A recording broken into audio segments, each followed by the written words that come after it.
Bismillahirrahmanirrahim. Assalamualaikum warahmatullahi wabarakatuh. Perkenalkan, nama saya Muhammad Ardian Nugra. Saya merupakan salah satu mahasiswa Universitas Haloleo,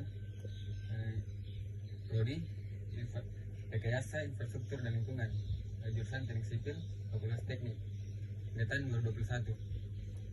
Baik, adapun tujuan saya membuat video ini adalah untuk melengkapi salah satu tugas final yang diberikan dosen pengampu mata kuliah manajemen infrastruktur. Baik, untuk pembahasan kali ini saya mengambil tema tentang manajemen bagaimana strategi pengembangan infrastruktur dalam meningkatkan pelayanan penumpang di Bandar Udara Internasional Soekarno-Hatta. Mengapa saya ambil tema tersebut? Karena menurut saya pembangunan infrastruktur bandar udara yang dimaksud untuk meningkatkan pelayanan para masyarakat pengguna transportasi udara. Tujuannya untuk mengetahui strategi pengembangan infrastruktur Bandar Internasional Soekarno-Hatta dalam meningkatkan pelayanan penumpang di bandar udara. Baik, saya akan masuk ke inti dari pembahasan. Pendahuluan. Transportasi udara adalah sebagai salah satu subsektor transportasi yang termuda telah menunjukkan perkembangan yang pesat. Kemajuan di bidang penerbangan telah merubah wajah dan peta pengembangan perekonomian, mobilitas penduduk, dan pembangunan secara luas. Untuk itu, pembangunan infrastruktur bandar udara harus dirancang kapasitasnya agar mampu melayani kegiatan penerbangan, terutama penumpang yang cenderung meningkat cepat.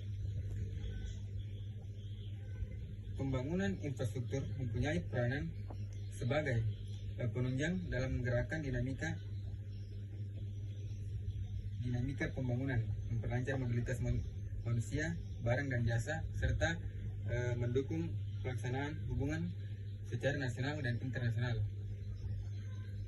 Direktorat Jenderal Perhubungan Udara Kementerian Perhubungan terus melakukan peningkatan layanan dan membangun infrastruktur bandar udara di berbagai daerah. Pembangunan infrastruktur bandar udara Pembangunan infrastruktur bandar udara dimaksud untuk meningkatkan pelayanan pada masyarakat pengguna transportasi udara. Pada dasarnya, permasalahan kapasitas akan menyebabkan efek domino tersendiri bagi arus lalu lintas di bandara. Penumpang yang setiap tahun terus meningkat akan merasa kurang nyaman karena semakin padatnya penumpang yang tidak diimbangi dengan perluasan kapasitas serta penambahan fasilitas yang mendukung kenyamanan penumpang, sehingga akan menyebabkan kerugian tersendiri bagi penumpang. Bandara merupakan bagian dari pelayanan penumpang, harus memiliki kinerja pelayanan yang baik agar menghasilkan pelayanan yang lancar, aman, nyaman, handal, dan berkemampuan tinggi, serta diselenggarakan secara terpadu, tertib, efektif, dan efisien. Bandar udara selama ini telah dipersiapkan sebagai pintu gerbang suatu daerah, wilayah, bahkan negara, dan juga telah menjadi simbol prestis tersendiri yang akan diingat oleh penumpang pesawat udara, baik domestik maupun internasional. Bahkan saat ini pelayanan bandara yang prima akan menjadi refleksi dari keberhasilan perusahaan. Untuk memiliki kinerja tersebut, bandar udara harus memenuhi penilaian yang mengacu pada pengaturan dan perundang-undangan. Berdasarkan hal ini, Kementerian Perhubungan telah menginstruksikan kepada seluruh pengelola bandar udara di seluruh Indonesia untuk meningkatkan pelayanan kepada penumpang. Bandar Udara Internasional Soekarno-Hatta merupakan sebuah bandara utama yang melayani penerbangan domestik dan internasional. Bandara Internasional Soekarno-Hatta juga sebagai bandar udara transit ke berbagai negara, sekaligus merupakan pintu gerbang di Indonesia yang mempunyai nilai strategis. Total penumpang di Bandara Internasional Soekarno-Hatta pada akhir tahun 2018 diprediksi mencapai 60 juta lebih. Untuk pergerakan pesawat dari Januari hingga September 2018, realisasi pertumbuhan rata-rata mencapai 5%. Sedangkan untuk pertumbuhan penumpang rata-rata mencapai 7%. Sebagaimana diuraikan pada latar belakang, permasalahan pokok yang dihadapi adalah bagaimana strategi perkembangan infrastruktur yang akan dilakukan oleh pengelola bandara dalam meningkatkan pelayanan penumpang di bandara berdasarkan kombinasi dari faktor internal dan eksternal bandar udara. Adapun tujuannya untuk mengetahui strategi pengembangan infrastruktur bandara internasional Soekarno-Hatta dalam meningkatkan pelayanan penumpang di bandara berdasarkan faktor internal dan faktor eksternal di bandar udara. Yang pertama, pengertian strategi. Pengertian strategi menurut pendapat para ahli ada beberapa macam. Kata strategi berasal dari kata strategos dalam bahasa Yunani, merupakan gabungan dari stratos atau tentara dan ego atau pemimpin. Strategi adalah proses penentuan rencana para pemimpin puncak untuk berfokus pada tujuan jangka panjang organisasi, disertai penyusunan suatu cara atau upaya bagaimana agar tujuan tersebut dapat dicapai. Menurut Robinson, strategi adalah rencana main dari suatu perusahaan yang mencerminkan kesadaran suatu perusahaan mengenai kapan, di mana, dan bagaimana ia harus bersaing dalam menghadapi lawan dengan maksud dan tujuan tertentu. Berapa menit nggak? 6.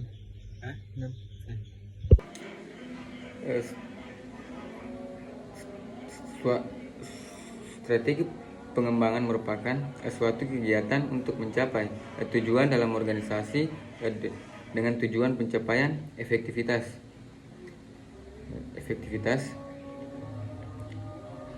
dalam suatu tujuan organisasi dengan pencapaian kerjasama yang baik atau individu dan organisasi.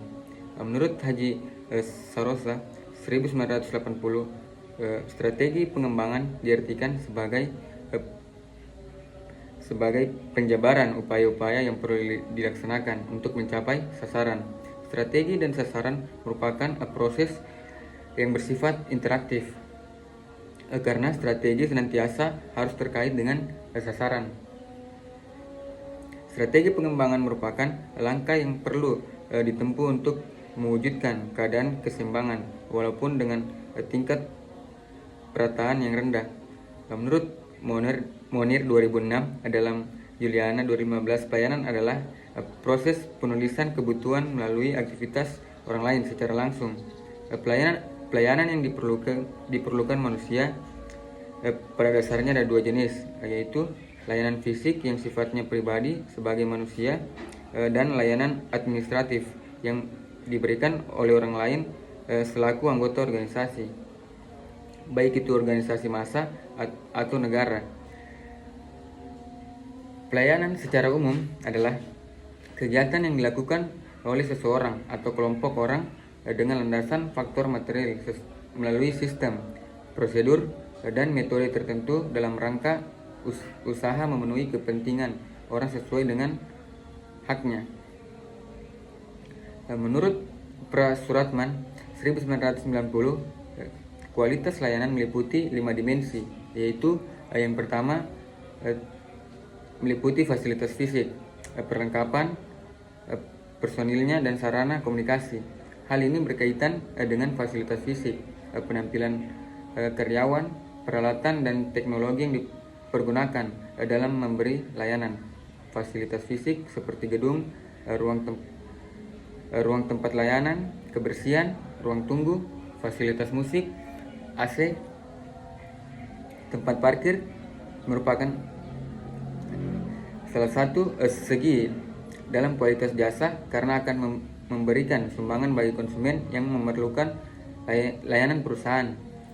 Kedua, kehandalan, yaitu kemampuan untuk menghasilkan kinerja pelayanan yang dijanjikan secara akurat dan pasti. Hal ini berarti bahwa pelayanan harus tepat waktu dan dalam spesifikasi yang sama tanpa kesalahan kapanpun pelayanan tersebut dilakukan. Ketiga, keikutsertaan. yaitu kemampuan para karyawan untuk membantu para pelanggan dan memberikan layanan dengan tanggap. Hal ini tercermin pada kecepatan layanan yang diberikan kepada pelanggan, keinginan karyawan untuk membantu para pelanggan, misalnya customer service, memberikan informasi seperti yang diperlukan pelanggan. Kemudian yang keempat, empathy, atau yaitu kemudahan dalam melakukan hubungan komunikasi yang baik, perhatian pribadi, dan memahami kebutuhan pelanggan. Hal ini berhubungan dengan perhatian atau kepedulian karyawan pada pelanggan, misal untuk menemui karyawan senior, kemudian mendapatkan pelayanan berkaitan dengan banyaknya outlet, kemudahan mendapatkan informasi melalui telepon, kepedulian karyawan terhadap masalah yang dihadapinya. Perusahaan memiliki objektivitas, yaitu memperlakukan secara sama semua pelanggan. Kemudian masuk ke pembahasan infrastruktur. Secara umum, definisi infrastruktur dapat dijelaskan sebagai suatu sistem fasilitas fisik yang mendukung kehidupan, keberlangsungan, dan pertumbuhan ekonomi dan sosial di suatu masyarakat atau komunitas. Infrastruktur yang dimaksud dalam penelitian ini mengacu pada ketersediaan sarana prasarana penunjang. Dalam konteks infrastruktur di Indonesia lebih dikenal dengan prasarana. Sarana memiliki sifat mobile seperti mobil, kereta, dan lain sebagainya. Sedangkan prasarana memiliki sifat tidak mobile dan merupakan elemen pendukung kegiatan perkotaan seperti jalan, lahan parkir, dan jembatan. Infrastruktur bandar udara meliputi komponen teknis, tenaga kerja, dan administratif. Komponen teknis berupa bangunan dan struktur, landasan pacu, lampu suar, kendaraan, pengatur lalu lintas udara, fasilitas radar, komunikasi, ruang tunggu, dan situs web. Tenaga kerja berupa personel keamanan, personel landasan pacu, agen tiket, pengawas bandar udara, penangan bagasi, pengatur lalu lintas udara, jabatan manajemen, dan lain-lain. Komponen administratif berupa organisasi, struktur yang cocok untuk lanjutan, dan lain-lainnya. Kemudian masuk ke pembahasan pengertian SWOT. Analisis SWOT atau Strength, Weakness, Opportunity, Threats merupakan salah satu metode dalam melakukan penyusunan strategi perusahaan dengan melihat kondisi lingkungan perusahaan, baik itu lingkungan internal maupun eksternal. Analisis SWOT digunakan untuk melihat kekuatan, kelemahan, peluang, dan ancaman yang akan dihadapi oleh perusahaan. SWOT menurut Sutojo 2002 adalah untuk menentukan tujuan usaha yang realistis sesuai dengan kondisi perusahaan dan oleh karenanya diharapkan lebih mudah tercapai. SWOT adalah singkatan dari kata strength atau kekuatan perusahaan, weakness atau kelemahan perusahaan, opportunity atau peluang bisnis, dan threats atau hambatan dan mencapai tujuan. Sedangkan menurut Kotler 2008 mengemukakan bahwa analisis SWOT adalah evaluasi terhadap keseluruhan kekuatan, kelemahan, peluang, dan ancaman disebut analisis SWOT. Menurut Griffin 2004, analisis SWOT adalah evaluasi atas kekuatan dan kelemahan internal suatu organisasi yang dilakukan secara berhati-hati dan juga evaluasi atas peluang dan ancaman dari lingkungan. Dalam analisis SWOT, strategi terbaik untuk mencapai misi suatu organisasi adalah dengan mengeksploitasi peluang dan kekuatan suatu organisasi dan pada saat yang sama menetralisirkan ancamannya dan menghindari atau memperbaiki kelemahannya. Unsur-unsur SWOT yaitu kekuatan, kelemahan, peluang, ancaman. Untuk menganalisis secara lebih dalam tentang SWOT, maka diperlukan faktor eksternal dan internal sebagai bagian penting dalam analisis SWOT, yaitu faktor eksternal. Faktor eksternal ini mempengaruhi terbentuknya opportunity and threats. di mana faktor ini menyangkut dengan kondisi-kondisi yang terjadi di luar perusahaan yang mempengaruhi dalam pembuatan keputusan perusahaan. Faktor ini mencakup lingkungan industri dan lingkungan bisnis makro, ekonomi, politik, hukum, teknologi, kependudukan, dan sosial budaya. Sedangkan faktor internal mempengaruhi terbentuknya strength dan weakness, di mana faktor ini menyangkut dengan kondisi yang terjadi dalam perusahaan, yang mana ini turut mempengaruhi terbentuknya pembuatan keputusan perusahaan. Faktor internal ini meliputi semua macam manajemen fungsional seperti pemasaran, keuangan, operasi, sumber daya manusia, penelitian, dan pengembangan.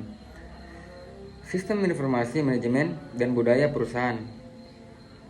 Langkah pertama dalam analisis SWOT adalah melakukan pengumpulan data. Pada tahap ini yang dilakukan tidak hanya sekedar mengumpulkan data, tetapi melakukan proses pengklarifikasian dan pra-analis. Data yang akan dibedakan menjadi dua, yaitu data eksternal maupun data internal. Data eksternal diperoleh dari lingkungan eksternal perusahaan, seperti misalnya analisis pasar, kompetitor, pemasok, regulasi pemerintah, serta perubahan sosial budaya pada masyarakat. Sedangkan data internal yang biasanya berasal dari dalam perusahaan biasanya berupa laporan keuangan, laporan kegiatan sumber daya manusia, laporan kegiatan operasional, dan pemasaran. Langkah berikutnya dalam analisis SWOT adalah membuat sebuah lembaran kerja dengan menarik sebuah garis persilangan yang membentuk 4 kuadran masing-masing untuk kekuatan, kelemahan, peluang, dan ancaman.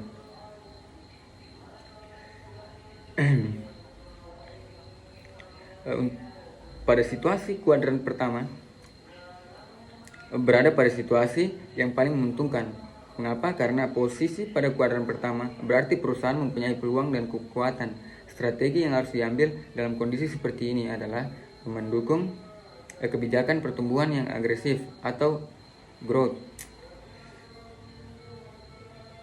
dengan memanfaatkan peluang yang ada serta kekuatan internal yang dimiliki perusahaan. Kemudian kuadran 2, pada suatu perusahaan yang telah melakukan identifikasi mengenai kekuatan ini akan menghadapi situasi lingkungan yang tidak menguntungkan walaupun mempunyai ancaman dari lingkungan eksternal. Perusahaan masih mempunyai kekuatan dari internal perusahaan yang bisa digunakan sebagai nilai tambah.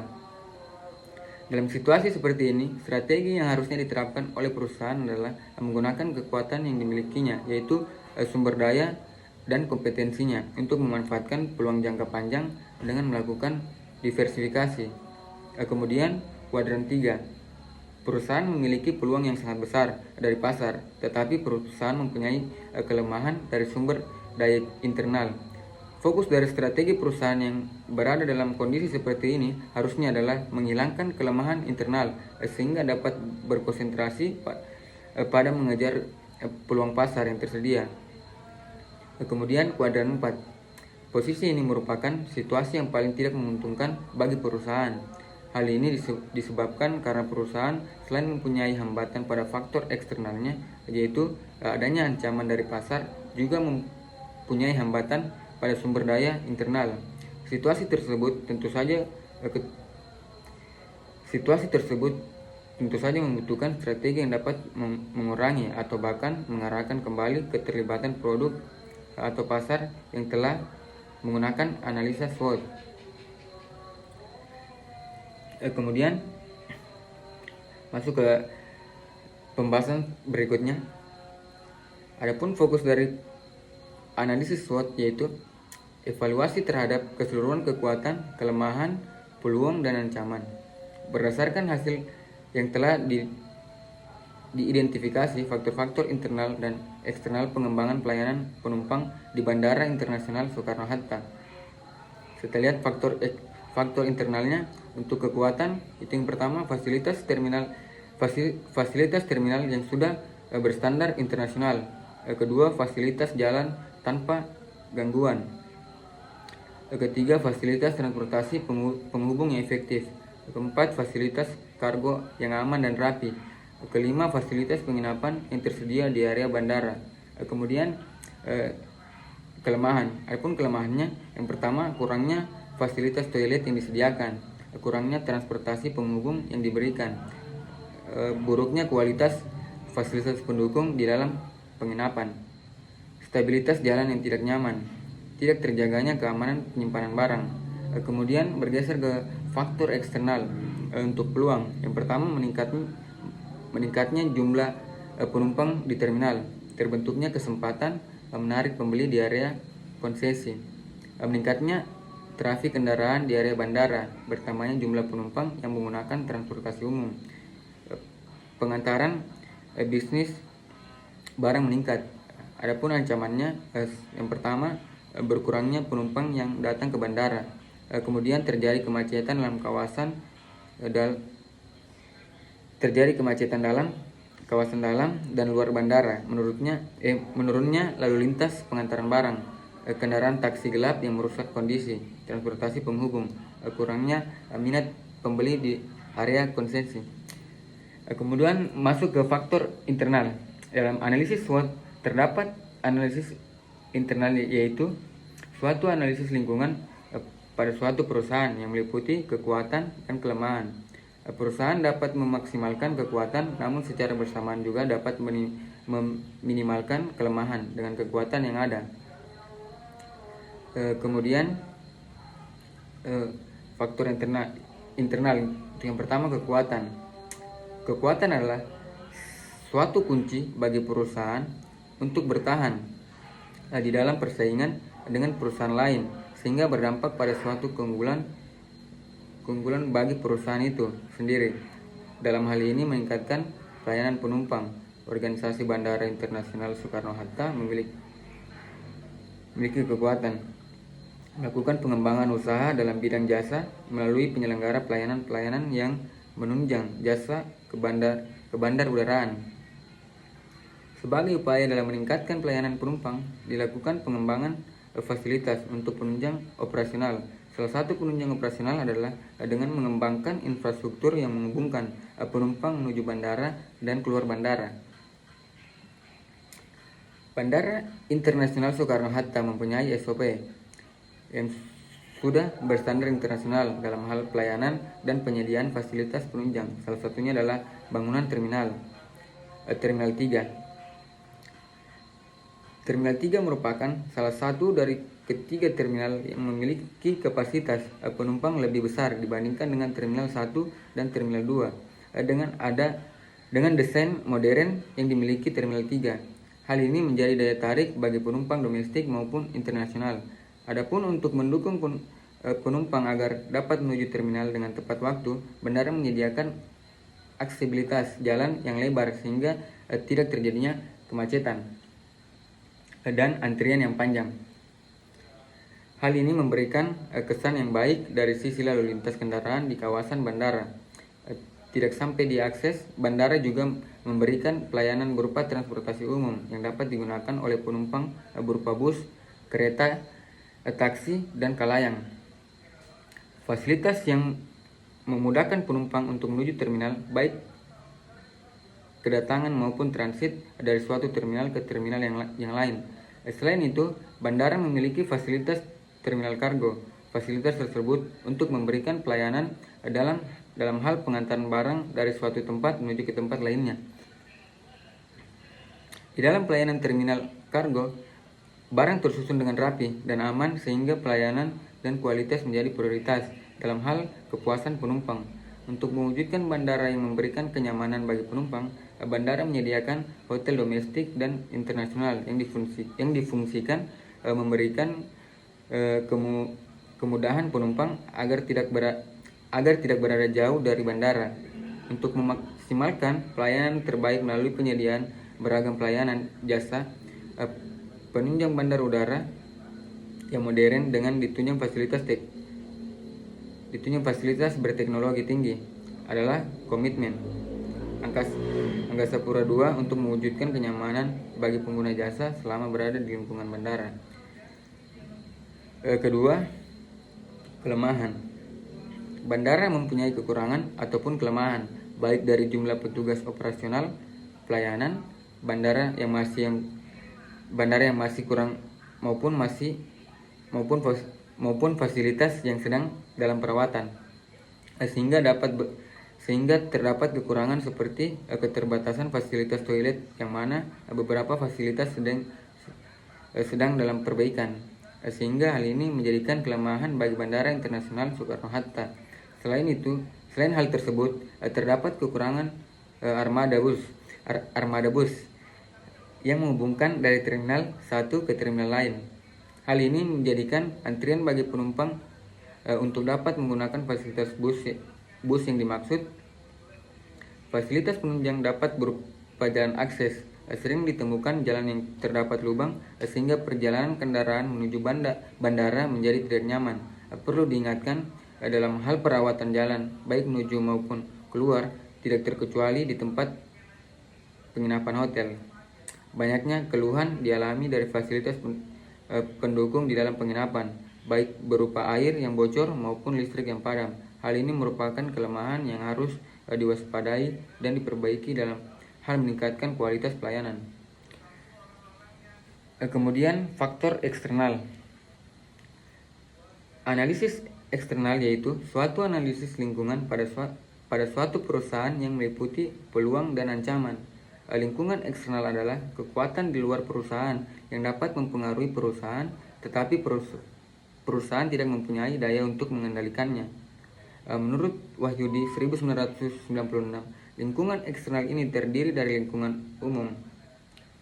Kemudian menurut HIT 2005, lingkungan umum merupakan sekumpulan elemen masyarakat yang lebih luas, sehingga mampu mempengaruhi suatu industri dan perusahaan yang ada di dalamnya. Perusahaan harus lebih cermat dalam menghadapi lingkungan ini dengan mengambil peluang yang ada dan meminimalkan ancaman yang ada pada perusahaan, karena pada dasarnya faktor-faktor eksternal tersebut tidak dapat dikendalikan oleh perusahaan. Yang pertama, peluang. Bandara Internasional Soekarno-Hatta merupakan bandara terbesar dengan peningkatan pertumbuhan angkutan udara setiap tahunnya, sehingga peluang menjadi bandara yang sering digunakan transit dan transfer penumpang sangat besar. Meningkatnya jumlah penumpang di terminal menjadikan terminal sebagai pusat tempat berkumpulnya penumpang terbesar, sehingga hal ini menjadi peluang yang besar dalam pengembangan fasilitas terminal. Dengan banyaknya penumpang, hal ini membuka kesempatan terjadinya jual beli kawasan bandara, sehingga area konsesi menjadi konsen utama dalam meningkatkan pendapatan bandara. Selain meningkatnya penumpang, kendaraan pun juga akan menjadi sangat padat, yang menyebabkan keperluannya pengembangan aksesibilitas menuju bandara yang didukung dengan ketersediaan transportasi umum di kawasan bandara.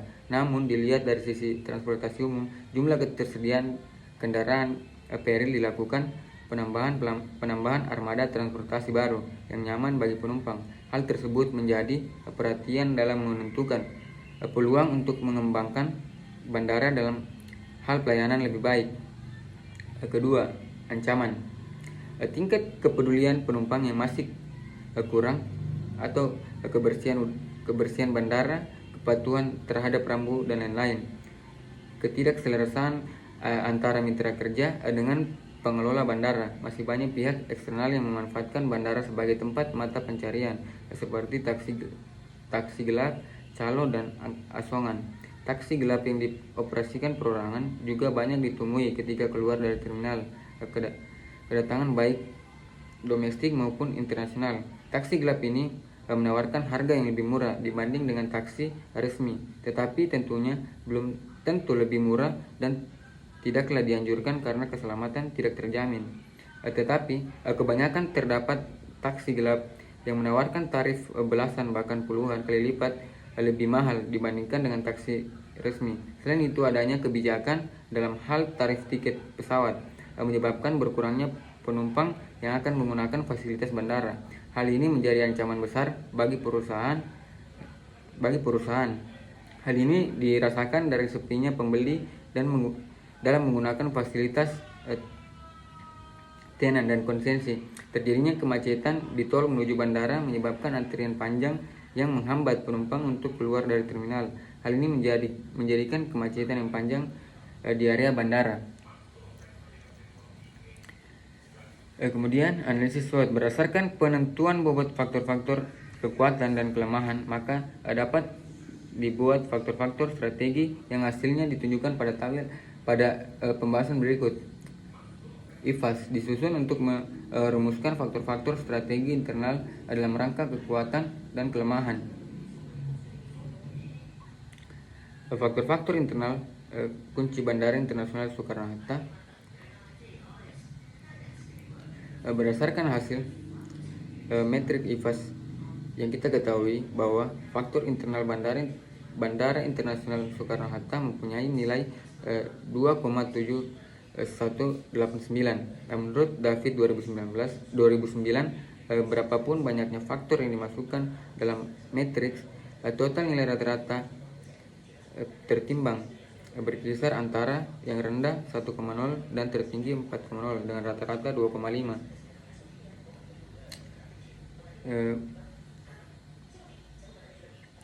Baik, kemudian kesimpulan dari pembahasan tema yang saya berikan pada video ini, berdasarkan hasil pembahasan maka dapat disimpulkan bahwa Bandara Internasional Soekarno-Hatta dengan nilai rata-rata tertimbang 2.885 pada matriks IFAS menunjukkan strategi perusahaan dalam memanfaatkan kekuatan dan minimalkan kelemahan berada di atas rata-rata dan kondisi internal perusahaan cenderung kuat.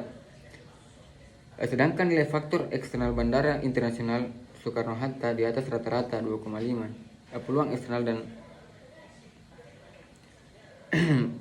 berdasarkan analisis hasil penelitian maka dalam meningkatkan pelayanan kepada penumpang diperlukan pengembangan infrastruktur jalan, akses di lingkungan dan di luar bandara, serta pengembangan pusat perbelanjaan untuk memberikan kemudahan kepada para penumpang dalam memenuhi kebutuhan. Selain itu, perlu pengembangan dalam pembangunan area parkir transportasi umum. Baik, mungkin itu saja video yang bisa saya pembahasan yang bisa saya berikan di video ini. Lebih dan kurangnya saya ucapkan terima kasih. Wassalamualaikum warahmatullahi wabarakatuh.